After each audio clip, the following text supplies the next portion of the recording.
आज का टॉपिक है real numbers exercise. Real number में टॉपिक अपरिमेय संख्या सिद्ध करना।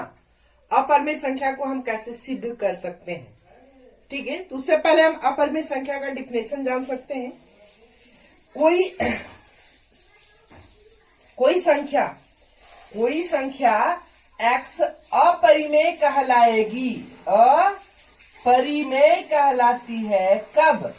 जब उसे हम p/q के रूप में नहीं लिख सकते हैं, तब ये जो संख्या होगा वह अपरिमेय कहलाती है। जहां p और q पूर्णांक होगा, जहां p और q क्या होगा? पूर्णांक होगा, लेकिन q does not equal to 0 होंगे। या हम कह सकते हैं यदि p एक अभाज्य संख्या है, एक प्रमेय भी पढ़ने का है इसमें कि यदि p एक अभाज्य संख्या है, लिखते हैं यदि p एक अभाज्य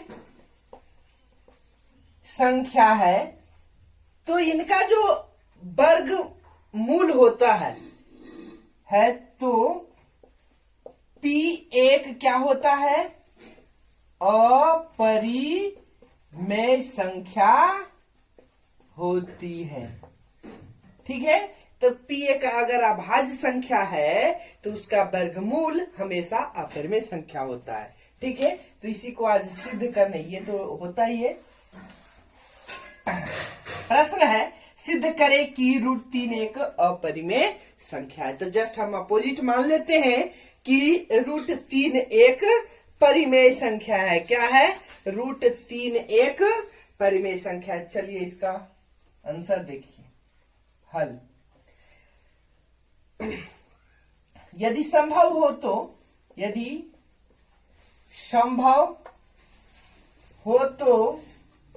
माना √3 एक परिमेय संख्या है, एक परिमेय संख्या है, ठीक है। यदि संभव हो तो हमने मान लिया कि √3 एक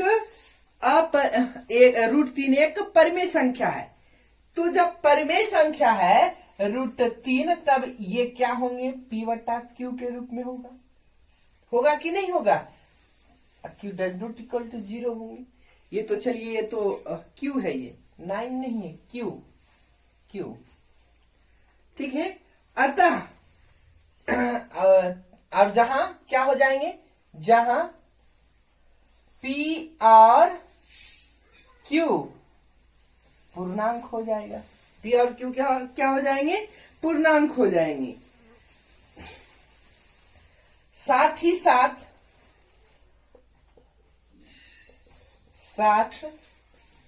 p और q का एक के अतिरिक्त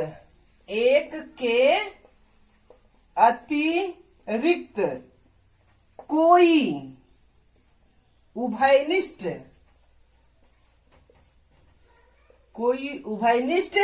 गुणनखंड नहीं है,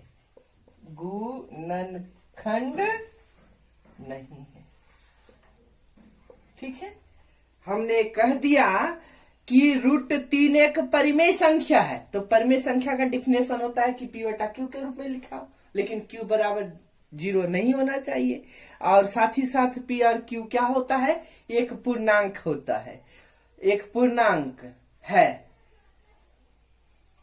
साथ ही साथ p और q का एक के अतिरिक्त कोई उभयनिष्ठ गुणनखंड नहीं है। तब क्या होगा? दोनों ओर वर्ग अगर हम करते हैं, तब दोनों ओर क्या करने पर? वर्ग करने पर। तो जब वर्ग करेंगे तो क्या हो जाएगा? √3 का स्क्वायर बराबर p/q का स्क्वायर। तो √3 का स्क्वायर क्या हो गया? 3, इधर हो गया p² बटा q² हो गया। तो अब इसे आप लिख सकते हैं, क्या लिख सकते हैं? क्या लिख सकते हैं बताइए? पी स्क्वायर, त्रिछा त्रिछी गुना हो जाएगा, पी स्क्वायर बराबर 3q स्क्वायर, इतना तो लिख सकते हैं, कोई दिक्कत नहीं है। जब एक चीज आप पढ़े होंगे, जब 3q स्क्वायर है तो ये 3 जो है q स्क्वायर को क्या करेगा? विभाजित करेगा। 3 जो है, यहां बात को समझेंगे, 3 जो है अगर 3q स्क्वायर में 3 से भाग लगाए तो कट जाएगा, और ये जो है किसके बराबर है? पी स्क्वायर के बराबर है। किसके बराबर है? पी स्क्वायर के बराबर है। तब तो आप लिख सकते हैं, क्या लिख सकते हैं? अतः 3 पी स्क्वायर को भी, जब 3q स्क्वायर में 3 से भाग लगाएंगे तो कट जाएगा, और ये इसके बराबर है, पी स्क्वायर के बराबर है, तब तो 3 जो है पी स्क्वायर को क्या करेगा? विभाजित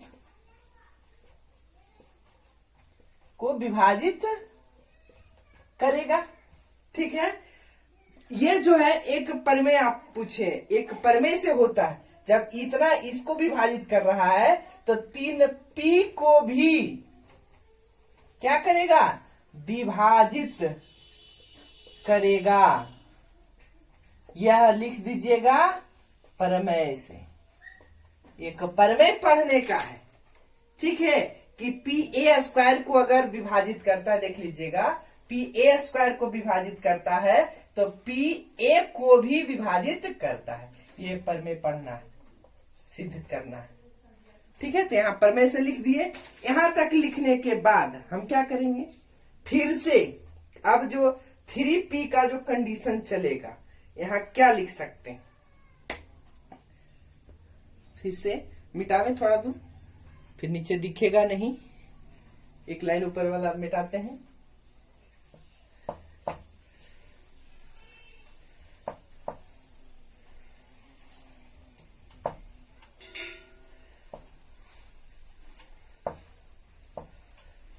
थ्री पी को विभाजित करता है। अब हम यहां मान लेते हैं p बराबर कुछ है। पुनः माना कि p बराबर 3 रखना है, 3 यम मान लेते हैं, जहां यम क्या है? यम पूर्णांक है। यम क्या है? पूर्णांक है। कोई दिक्कत नहीं है। चलिए, तो जब यहां इतना होने के बाद हम दोनों ओर यहां भी वर्ग करते हैं, दोनों ओर क्या करते हैं? वर्ग करते हैं। तो पी स्क्वायर बराबर 3m का होल स्क्वायर, दोनों ओर वर्ग कर दिए तो क्या हो गया? पी स्क्वायर बराबर 9m स्क्वायर, 9m स्क्वायर। अब देखिए, पी स्क्वायर बराबर एक निकला था, क्या निकला था? 3, क्या निकला था वहां से? पी स्क्वायर बराबर निकला था ना 3q स्क्वायर, तो पी स्क्वायर तो ये है, तो इतना लिख सकते हैं इसके बराबर, तो यहां लिख दीजिए 3q स्क्वायर बराबर 9m स्क्वायर। 3 से इसको फिर काट दीजिए, एकदम आसानी से बन जाएगा। q स्क्वायर बराबर 3m स्क्वायर।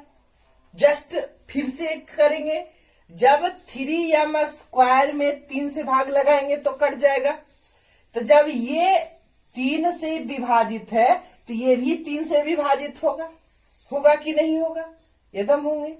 तो यहां फिर से वही चीज लिख देंगे कि अतः 3q स्क्वायर को विभाजित करेगा। जब 3q स्क्वायर को विभाजित करेगा तो 3q को भी विभाजित करेगा, विभाजित करेगा। किससे भाई? तो प्रमेय से। ठीक है, प्रमेय से हो गया। अब यहां हमने क्या देखा? P को भी 3 ही विभाजित किया, Q को भी 3 ही विभाजित किया, तो क्या हमने देखा कि दोनों को 3 ही विभाजित किया। इस प्रकार हम कह सकते हैं, इस प्रकार हम कह सकते हैं। तो हमने देखा कि पी को भी, तो हमने क्या देखा, इस प्रकार हम कह सकते हैं, इस प्रकार 3 जो है पी और क्यू को क्या करता है, विभाजित करता है। 3 जो है विभाजित करता, और वह भी एकमात्र, अतः एकमात्र क्या है, एकमात्र उभयनिष्ठ, उभयनिष्ठ गुणनखंड है, एकमात्र उभयनिष्ठ गुणनखंड है। अतः हमारा मानना यह, अतः हमारा मानना गलत है कि √3 जो है एक परिमेय है, एक के अतिरिक्त आना चाहिए। और तो लिख देंगे, हाँ, अतः हमारा मान्यता गलत है, गलत हुई कि √3 एक परिमेय है। तो √3 एक परिमेय है, तो क्या होगा भाई, तो √3 एक परिमेय है। यह हमारा क्या हो गया, गलत हो गए। तो क्या हो गया, तो लिख दीजिए यहां कि √3 जो है एक अपरिमेय है, बस सिद्ध हो गया।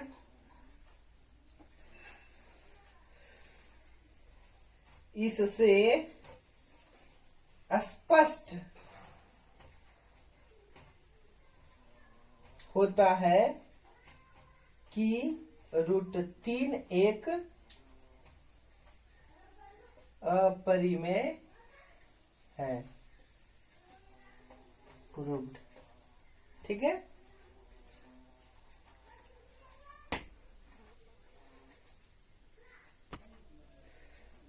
प्रश्न नंबर 2, सिद्ध करें कि 3 + 2√5 एक अपरिमेय संख्या है।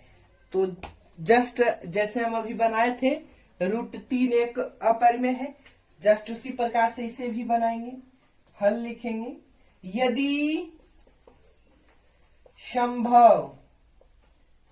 यदि संभव हो तो माना 3 + 2√5 एक परिमेय है, एक परिमेय है।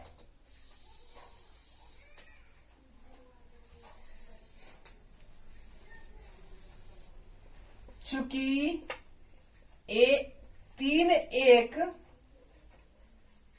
3 क्या है, एक परिमेय संख्या है, एवं हम मान चुके हैं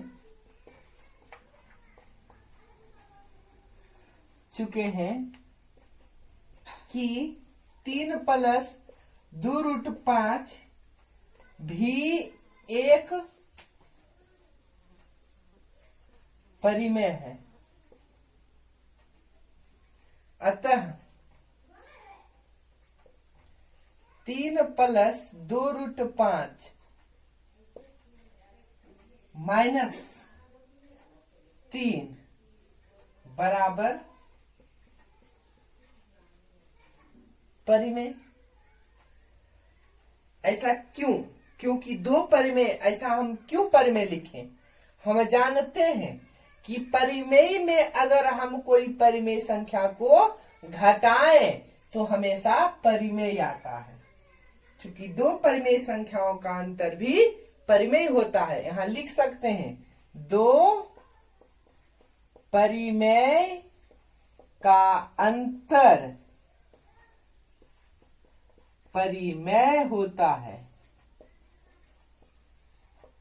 ठीक है, इसके कारण से हमने यहाँ ये परिमेय मान लिए हैं और उसमें 3 घटा दिया तो ये भी परिमेय हो गया। तो क्या हो जाएगा, बराबर घटा के लिखिएगा तो 2√5 बराबर ये भी परिमेय होना चाहिए। ठीक है, परंतु यह विरोधाभास कर रहा है, नहीं कर रहा है। जब ये परिमेय हमने माना, उसमें हमने एक परिमेय को घटाया तो परिमेय आना चाहिए, तो यहाँ परिमेय आना चाहिए। लेकिन क्या 2√5 एक परिमेय है? नहीं है। तो इस तथ्य का विरोध करता है, ये इस तथ्य को क्या करता है, ये विरोध कर देता है कि 2√5 एक परिमेय है। ये इस तथ्य को